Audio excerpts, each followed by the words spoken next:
누가복음 16장 22절 보면 이에 거주가 죽어.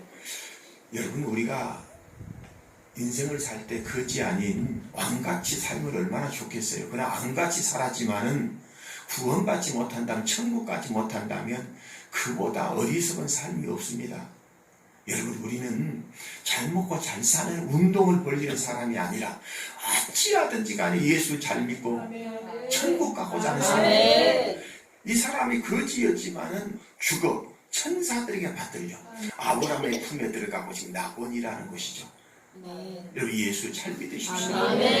여러분은 나사로가 간 낙원으로 가세요. 거기서 우리 만나야 됩니다. 생명수 강가에서 우리 다 만나야 돼요. 사도 바울이 천국 낙원을 육신이 살아있을 때 체험했어요. 그가 낙원으로 이끌려가서 말로 표현할 수 없는 말을 들었으니 사람이 가히 이르지 못한 말이로다. 이스라엘 가운데 사도 바울만큼 많이 배운 사람이 없었어요. 이 최고의 학자가 말을 얼마나 잘하겠어요. 글로 쓴다면 얼마나 아름답게 쓰겠어요. 근데 그걸 정리를 못해서 그가 낙원으로 이끌려가서 말로 표현할 수 없는 말을 들었으니, 낙원이라는 곳은 말로 표현할 수 없는 곳이라는 거예요.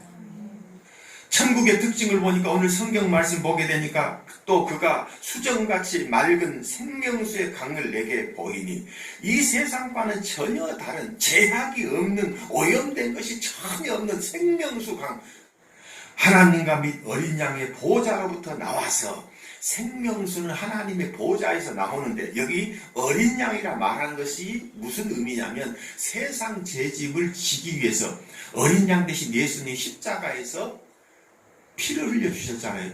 그 피가, 그 구속의 피가 이제 생명수 강이 되어 흐르고 있다는 거예요. 2절 보면 길 가운데로 흐르더라. 강 좌우에 생명나무가 있어 천국 중심 도로, 중앙에는 생명수 강이 흐르고 강 좌우에는 생명나무가 있는 신비로운 곳이라는 거예요.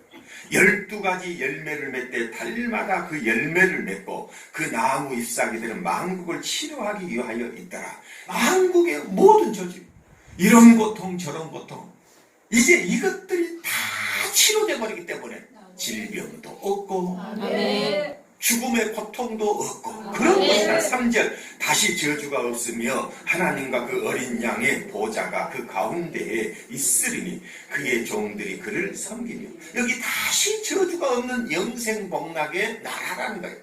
4절 읽습니다. 그의 얼굴을 볼 터이요 그의 이름도 그들의 이마에 있으리라. 정말 신비롭잖아요. 그의 얼굴을 친히 보게 된다. 하나님의 얼굴을 친히 보게 된다는 거예요. 지금은 여러분들이 말씀을 통해 성령을 통해 희미하게 보나 그때는 얼굴과 얼굴을 맞대고 볼 것입니다. 더 놀라운 사실은 그의 이름도 그들의 이마에 있으리라. 구원받은 성도에게 인침을 주시는데 하나님의 이름을 새겨보내요.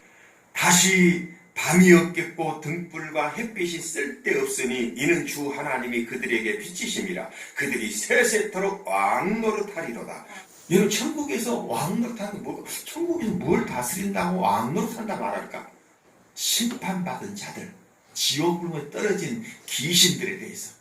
구원 때문에, 천국 때문에, 우리 상급 때문에 예수 믿어야 됩니다. 잘 믿어야 됩니다. 반드시 구원받아야 됩니다. 반드시 천국 가야 됩니다. 그리고 천국 가서는 상급을 받아야 되는데 그 상급은 무슨 상급이에요? 면류관이라 하는데 우리가 신앙생활 한 것에 대해서 상급, 면류관을 주신다 했어요.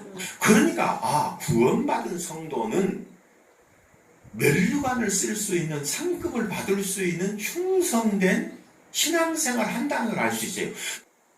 여러분, 예수를 그리스도로 믿고 하나님의 아들로 믿고 구세주 하나님으로 믿고 성령으로 거듭났다면 정말 충성된 신앙생활 합니다. 믿음의 열매 있는 신앙생활 하죠. 그게 바로 구원받은 자의 표징들이 되는 거예요. 그래서 여러분, 내가 신앙생활 하는데 구원받은 자다운 신앙생활을 하고 있는가 살펴보십시오. 여러분, 우리가 이제 교회 나왔으면 이제 믿은 지 얼마 안 돼요. 진리를 잘 몰라요. 그 사람이 이해가 되죠. 왜? 초신자니까. 교회 나온 지 얼마 안 됐으니까. 진리를 잘 모르니까. 그러나 신앙생활을 5년 하고 10년 하고 집사님 되고 권사님 되고 막 장로님 됐으면 소금과 빛된 신앙생활 돼야 되잖아요. 믿음의 열매 있는 신앙생활 돼야 되잖아요. 이 면류관을 보니까 성경에 여러 가지가 나와요. 첫 번째, 면류관인데 금면류관이라는 게 나옵니다. 요한계시록 4장 4절, 또 보좌에 둘러 24 보좌들이 있고 그 보좌들 위에 24 장로들이 흰 옷을 입고 머리에 금면류관을 쓰고 앉았더라. 시편 21편 3절 보면 주의 아름다운 복으로 저를 영접하시고 정금 면류관을 그 머리에 씌우셨나이다. 정금 면류관, 금 면류관을 쓰는 자가 분명히 있는데 이 면류관은 귀한 것이기 때문에 극소수의 사람만 쓸 수 있는 거예요. 그럼 누가 쓰냐? 이게 바로 혹독한 박해 속에서 믿음을 지키는 자, 그 박해 속에서 믿음을 지켜 순교당한 자. 두 번째가 바로 썩지 않을 면류관입니다. 이것은 조금 쉬운 거죠. 네, 충성한 자에게, 헌신한 자에게, 열심한 자에게 주시는 하나님의 면류관이기 때문에 이 면류관은 누구든지 받을 수 있어요. 근데 고린전서 9장 25절 보면 이기기를 다투는 자마다 모든 일에 절제하나니, 절제가 안 되냐 그러면 신앙생활이 안 되죠. 예, 절대 정욕에 대해서, 물욕에 대해서, 세상 것에 대한 욕심에 대해서 절제를 못 해버린 신앙생활을 어떻게 하겠냐 이거예요. 그래서 이 면류관을 얻기 위해서는 절제가 필요하다는 거예요. 세 번째는 생명의 면류관이라 있어요. 이게 바로 구원이죠. 생명의 면류관. 지금 믿음에 대한 보상은 생명의 면류관이에요. 왜 우리가 믿음을 지키고 오늘 또 믿음을 지키고 이 예배를 드립니까? 이 믿음을 지키고 오늘 예배 드린 게 바로 이 생명의 면류관, 구원받기 위함이에요. 계시록 2장 10절 보면 너는 장차받을 고난을 두려워하지 말라. 볼지어다 마귀가 장차 너희 가운데에서 몇 사람을 오게 된저 시험을 받게 하리니 너희가 10일 동안 환난을 받으리라. 내가 죽도록 충성하라. 그리하면 생명의 관을 내게 주리라. 야고보서 1장 12절 시험을 참는 자는 복이 있나니 이는 시련을 견뎌낸 자가 주께서 자기를 사랑하는 자들에게 약속하신 생명의 면류관을 얻을 것이기 때문이라. 아멘. 여러분 믿음 지키십시오. 아멘. 믿음을 지키는 게 구원이 됩니다. 아멘. 여러분 믿음 지키지 못하고 중간에 실족된 자, 중간에 다른 길로 새버린 자, 여러분은 끝까지 구원의 믿음을 지키시고 이 생명의 면류관을 쓰시길 축복합니다. 4절 보면 영광의 면류관이라 있어요. 이건 직분에 대한. 이 직분은 무슨 직분인가? 영광의 면류관도 극소수만 받습니다. 왜냐하면 가르치는 자, 말씀을 가르치는 교사, 말씀을 가르치는 설교자, 목회자, 이런 말씀을 가르치는 사람만 받을 수 있는 것이 영광의 면류관입니다. 베드로전서 5장 2절 너희 중에 있는 하나님의 양무리를 치되 억지로 하지 말고 하나님의 뜻을 따라 자원함으로 하며 더러운 이득을 위하여 하지 말고 기꺼이 하며 맡은 자들에게 주장하는 자세를 하지 말고 양무리의 본이 되라. 그리하면 목자장이 나타나실 때 시들지 아니하는 영광의 관을 얻으리라.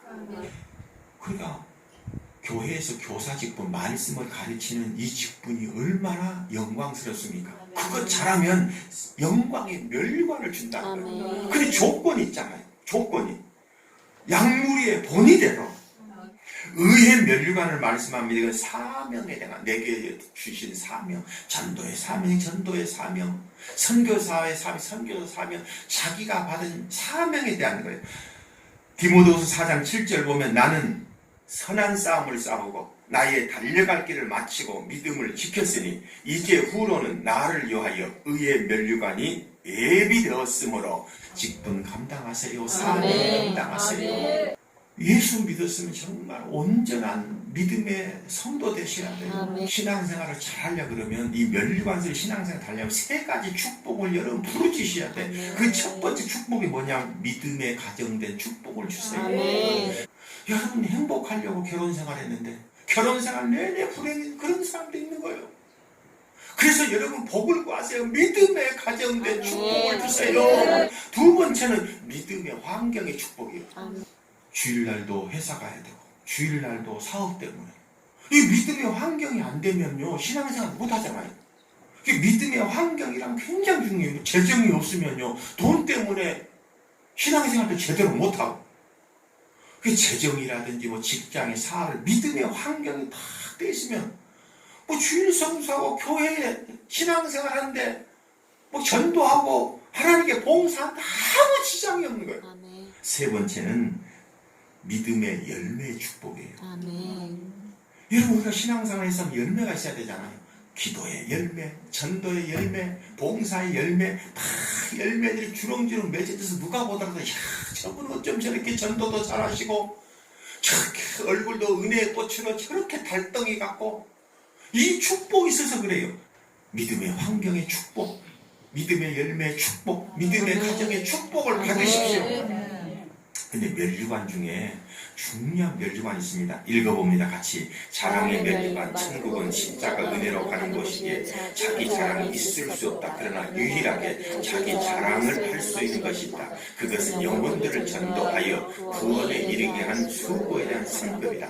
여러분, 천국은 절대 은혜로 가는 것이에요. 그러니까 무슨 자랑이 있겠어요? 근데 천국에서 자랑이 있어요. 그 자랑하는 사람들은 누군가? 이 자랑의 면류관, 전도한 사람들이요.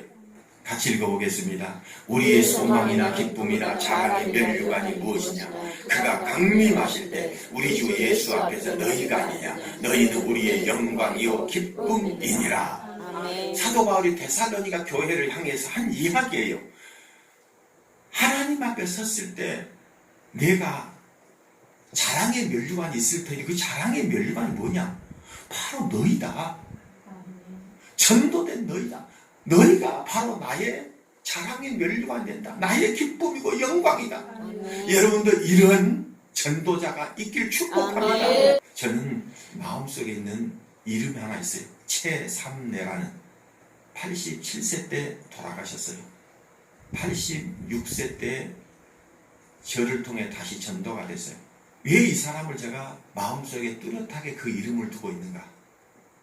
너무 깨끗하게 신앙생활하고 누가 보아도 100% 천국 간 사람으로 신앙생활 하셨기 때문에 그래요.